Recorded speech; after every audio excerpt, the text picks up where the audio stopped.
a hacer una práctica sobre la potencia en las resistencias. Pero primero te voy a explicar qué es una resistencia. Las resistencias son componentes electrónicos diseñados para limitar el paso de corriente eléctrica en un circuito. Funcionan generando una resistencia al flujo de corriente, lo que provoca una caída de voltaje en el circuito donde están conectados. En términos simples, imagina una tubería por la que fluye agua. La resistencia será como una sección más estrecha de la tubería que dificulta el paso del agua.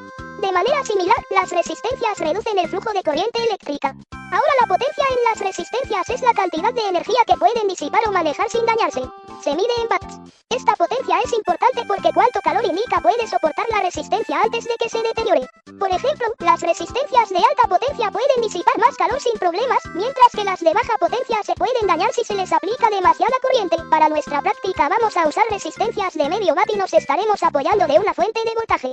El objetivo de nuestra práctica es medir las corrientes y los voltajes de la resistencia para después calcular la potencia que pasa por la misma. Todo para ver si la resistencia soporta la potencia máxima que nos dice el fabricante. Conforme vamos aumentando el voltaje y la corriente podemos observar que la temperatura de la resistencia va aumentando. Esto lo podemos medir con nuestro termómetro infrarrojo. Cabe recalcar que esta práctica se realizó con voltajes controlados. Los materiales que utilizamos fueron una fuente de voltaje regulable, un multímetro, protoboard y resistencia de diferentes ohmios, todas inferiores a 500 ohms. Primero hacemos los arreglos del circuito, después ajustamos el voltaje de salida de la fuente, medimos el voltaje y la corriente para después hacer el cálculo de la potencia.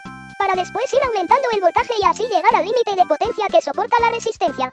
En cada una de las mediciones vamos tomando evidencia de la temperatura con ayuda del termómetro infrarrojo. En las grabaciones de fondo podemos ver cómo conforme aumentamos el voltaje la temperatura de la resistencia va aumentando.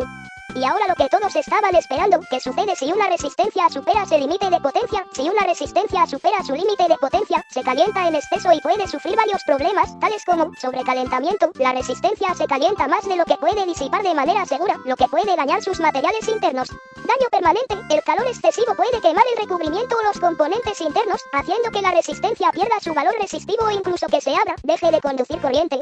Cortocircuito, en algunos casos, la resistencia podría fundirse y crear un cortocircuito, lo que puede dañar otros componentes en el circuito. Incendio o explosión, en situaciones extremas, especialmente con resistencias de alta potencia, el calor acumulado puede provocar que la resistencia explote o se incendie. Como se puede ver en el video de fondo, la resistencia comenzó a sacar humo y poco a poco fue tomando un color más oscuro. ¡Apágalo, Otto!